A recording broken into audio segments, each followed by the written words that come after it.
आज गोल मस्जिद का एरिया के तमाम आसपास के वार्ड से जो ख़वातीन यहाँ पे मौजूद हैं, उन सब का शुक्रिया अदा करता हूँ आपके आने पे।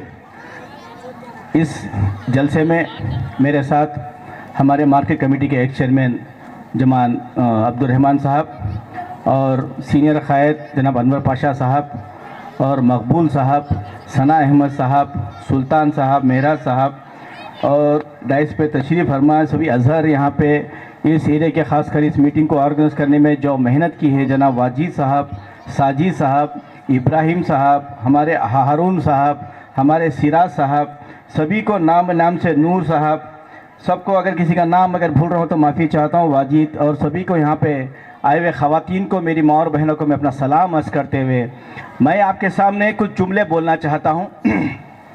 इलेक्शन जब आता है तो हर पार्टी वोट मांगने के लिए आपके घर पे आती है। जब कोई इलेक्शन में कोई पार्टी आपसे वोट मांगने के लिए आ रही है तो उनका पिछले का जो गवर्नमेंट चलाते वक्त उन्होंने आपको क्या किया उसके ऊपर गौर करने की ज़रूरत वोटर की होती है कि फ़लाँ ने कांग्रेस के दौर में हमको क्या मिला, फ़लाँ ने बीआरएस की हुकूमत में दौर में हमको क्या मिला, फ़लाँ ने टीडीपी के दौर एकदम तो जब क्या मिला। तो उसको आप गौर करके आपका जो कीमती वोट है उस वोट से हुकूमत बनाई जाती है। लेकिन मैं आपको बताना चाहता हूँ कि आज जो कांग्रेस पार्टी जो मुसलमानों के वोट को जो है इतना इजी लेके बोल रही है कि अरे मुसलमान तो हम कांग्रेस को डाल रहे हैं, मुसलमान कांग्रेस को डाल रहे हैं। मुसलमान कांग्रेस को क्यों डालना, मैं कांग्रेसियों से पूछना चाहता हूं कि तुमने 56 साल हिंदुस्तान में हुकूमत करी हमारे पे, कितने साल, 56 साल हुकूमत करे हमारे पे, लेकिन हमारे बच्चों को पढ़ाने के लिए कोई इदारे नहीं खोले, हमारे गरीब बच्चों के लिए कोई शादी मुबारक स्कीम नहीं लाई, कोई इमाम मौज़म के लिए कोई स्कीम नहीं लाई, कोई बाहर अमेरिका लंदन जाने के लिए कोई स्कीम नहीं लाई। लेकिन जब टीआरएस हुकूमत बनी, तेलंगाना सेपरेट हुआ, कांग्रेस पार्टी जिस सचार कमेटी बनाई थी उसमें क्या था मालूम है आपको कि पूरे जो है हम दलित भाइयों से जो है तालीम में जो है पूरे नीचे हैं, दलित भाइयों से हम नीचे हैं। तो केसीआर साहब क्या करें, मुसलमानों में खासकर माइनॉरिटी में अगर गुर्बत दूर करना है तो उनके घरों में तालीम होना, बल्कि टेम्बरी जैसे इदारे 204 स्कूल आप लोग के बच्चों के लिए खोले। कितने खोले? 204 स्कूल खोले आपके लिए उनके। फिर यही काम जो कांग्रेस के लोग वोट मांगने के लिए आ रहे हैं, मैं कांग्रेसियों से पूछना चाहता हूं कि आपने हमारे बच्चों को पढ़ाने के लिए, हमारे गुर्बत को दूर करने के लिए क्यों स्कूल नहीं खोले? आज पूरे हिंदुस्तान में अगर मुसलमान आज पंचर की दुकान पे, आज फ्रूट की मंडी पे, आज पान डब्बे पे, आज मैकेनिक शेडों पे अगर वजह बैठे हैं, उसकी वजह है कांग्रेस पार्टी। 56 साल हम तुमको सेक्युलरिज्म के नाम पे वोट डाले, भैया नौ से अडवाणी के नाम पे हम डराए, हमको वोट डाला गया। आज नरेंद्र मोदी के नाम पे डरा के वोट डाल रहे हैं। हम डरने वाले नहीं है मुसलमान कौम, हम जो है मुकाबला करने के लिए तैयार है। मैं बात करता हूं, कांग्रेसियों से पूछना चाहता हूं कि आपने सेक्युलरिज्म के लिए क्या किया? सेक्युलरिज्म से किसी का पेट नहीं भरता, सेक्युलरिज्म से किसी की हिफाजत नहीं होती। आपको क़ियादत, अगर कांग्रेस पार्टी की क़ियादत अगर सेकुलर है तो आवाम की जो हिफाजत होती है, आवाम के लिए स्कीमात आते हैं। कांग्रेस पार्टी में कोई सेकुलर कायद नहीं है। आज तेलंगाना का चीफ मिनिस्टर रेवंत रेड्डी एक जो है बिल्कुल कम्युनल आदमी है और खासकर मुसलमानों के खिलाफ काम करने वाला शख्सियत है। 5 महीने का दौर आपके सामने है। 5 महीने के दौर में वो कहता है कि तेलंगाना के लोगों में चार मीनार को देखे तो मुझे गुलामी नजर आती है, बोलता है। चार मीनार निजाम ने किस लिए बनाया था? हिंदू, मुसलमान, सिख, ईसाई, ये 4 सेक्युलरिज्म की निशानी है हमारे तेलंगाना की। रेवंत रेड्डी कहते हैं कि उस 4 मीनार के लोगों को मैं निकाल दूंगा। तो आप बताओ मुसलमानों के साथ क्या सुलूक किया जा रहा है चीफ मिनिस्टर का? आज तक के 70 साल के दौर में कैबिनेट में कभी भी ऐसा नहीं हुआ कि हमारे मुसलमानों को जो है मिनिस्ट्री नहीं देगी। ये वाहिद रेवंत रेड्डी कांग्रेस है जो मुसलमानों को जो है मिनिस्टर नहीं बनाया। मैं पूछना चाहता हूं उन उलमाओं से, उन जमातों से जो कांग्रेस को वोट डालो के बोल रहे हैं, आपने रेवंत रेड्डी से सवाल क्यों नहीं किया कि हमारे को जो है मिनिस्टर क्यों नहीं बनाया गया। जहां पे जाता है हमारे निजाम सरकार को गाली देता है चीफ मिनिस्टर रेवंत रेड्डी, हमारे निजाम को जो है गाली देता है।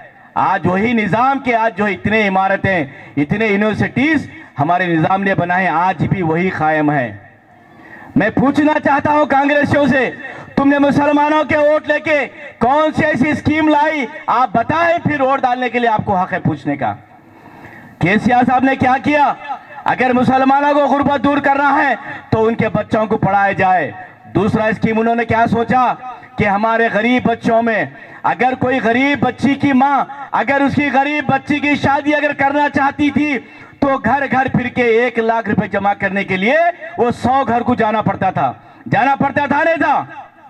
तो केसीआर साहब क्या बोले, किसी मुसलमान को, किसी बुरखे वाली को किसी के पास जाके हाथ फैलाने की जरूरत नहीं है। उस गरीब बच्चे की शादी टीआरएस की हुकूमत केसीआर साहब करेंगे बोल के आपके बच्चों के लिए गरीब शादी निकाल के।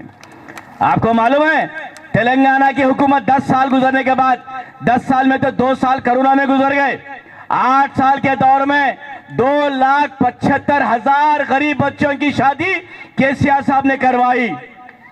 हिंदुस्तान आजाद हो के 70 साल हो गया, कांग्रेस ने 56 साल हमारे पे हुकूमत करी, एक भी शादी हुकूमत की तरफ से नहीं हुई।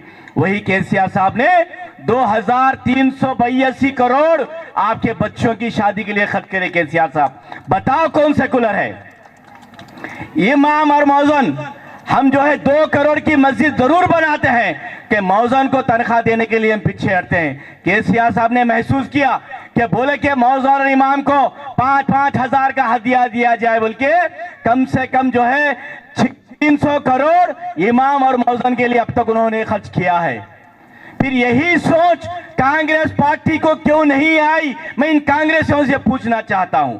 कांग्रेस का जो हाथ है वो खून से भरा हुआ हाथ है। हिंदुस्तान आजाद होने के बाद 50,000 फसादात हुए जिसमें हजारों मुसलमान शहीद हुए कांग्रेस के दौर में। बाबरी मस्जिद का ताला किसने खोला? राजीव गांधी ने खोला। बाबरी मस्जिद शहीद होते वक्त प्राइम मिनिस्टर कौन थे? पीवी नरसिम्हा राव थे। तो बताओ कांग्रेस से तुम सेकुलर कैसा हुए? आज तुम हमारी हिफाजत कैसा करोगे? केसीआर साहब 10 साल हमारी हिफाजत करे, किसी मुसलमान को तकलीफ नहीं दिए, किसी क्रिश्चियनों को तकलीफ नहीं दिए, किसी इसी भाई को तकलीफ नहीं दिए। वो जो है एक गुलदस्ते की तरह सबको जोड़ के रखे थे केसीआर साहब। केसीआर साहब पे इल्जाम लगाते हैं कि इन्होंने बीजेपी को सपोर्ट करेंगे। अरे बदबखो, अगर केसीआर अगर बीजेपी को सपोर्ट करते तो कविता मैडम आज जेल में नहीं होती। बीजेपी से अगर मिलना होता तो उनकी बेटियां जेल में नहीं होती। उन्होंने जो है बीजेपी के खिलाफ करने से उनकी बेटी को जेल में डाला गया। मैं मुसलमानों के मेरे बहनों से अपील करता हूं कि आपके गरीब बच्चों की शादी केसीआर साहब ने करवाई। कि रेवंत रेड्डी क्या बोला कि 1 लाख केसीआर दे रहे, मैं जो है दिसंबर 9 तारीख से 1 तोला सोना दूंगा बोला। 5 महीने में यहाँ किसी बच्ची की शादी नहीं हुई ना? फिर 1 तोला सोना क्यों नहीं दिया? आप पूछो कि कांग्रेसियों से पूछो, पार्लियामेंट इलेक्शन जब आ रहा है बोल के मालूम होने के बावजूद आपने जो है किसी मुसलमान को 1 तोला नहीं सी दिया, ताकि मुसलमान नहीं किसी हिंदू बहन को भी 1 तोला सोना नहीं दिया। आज करंट का क्या है हालत देखो आप, 4-4 घंटे करंट जा रहा है। यही केसीआर साहब की हुकूमत में करंट गया? नहीं गया। पार्लियामेंट इलेक्शन के बाद कम से कम 8 से 10 घंटे करंट जाने वाला है। ये करंट जाने से कौन परेशान होंगे? हमारे कौम के लोग, जो वेल्डिंग शॉप पे बैठता है, जो पंक्चर शॉप पे बैठता है, जो फ्रूट की मंडी पे बैठता है, जो गन्ने की जो दुकान चलाता है। तो आप सोचने की जरूरत है, अगर इनको यहाँ पे अगर सबक नहीं सिखाया गया, पार्लियामेंट इलेक्शन में अगर इनको सबक नहीं सिखाया गया तो ये बोलेंगे कि हम इनको कुछ करो या ना करो, ये कांग्रेस को वोट डालेंगे बोल के ये जो है अपने फखर में रहेंगे। इनका फखर तोड़ना है तो केसीआर साहब को जो है भारी मेजॉरिटी से जो है मन्ने श्रीनिवास रेड्डी साहब जो 5 साल से आपके एमपी है, आप उनको जो है वोट डाल के जिताना चाहिए। उनका निशान है कार का निशान।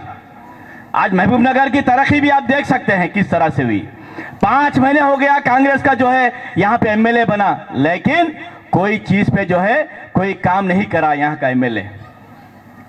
मैं आपको बताना चाहता हूं, फिर एक बार बोलना चाहता हूं, आपकी हिफाजत करने के लिए केसीआर साहब 10 साल से जुड़े हुए हैं, आगे भी आपके लिए हिफाजत करेंगे, आपके हर वो चीज के लिए आगे रहेंगे। भरोसा करो हमारा, हम भी सेकुलर हैं, बीआरएस पार्टी भी सेकुलर पार्टी है। कांग्रेस एक ही सेकुलर नहीं है, कांग्रेस सिर्फ बोलने में सेकुलर है, काम में नहीं है। तो मैं फिर एक बार मेरी बहनों से, मेरी माओ से अपील करता हूं, कार के निशान को वोट डालो, मन्ने श्रीनिवास रेड्डी साहब को जिताओ। शुक्रिया, खुदा हाफिज।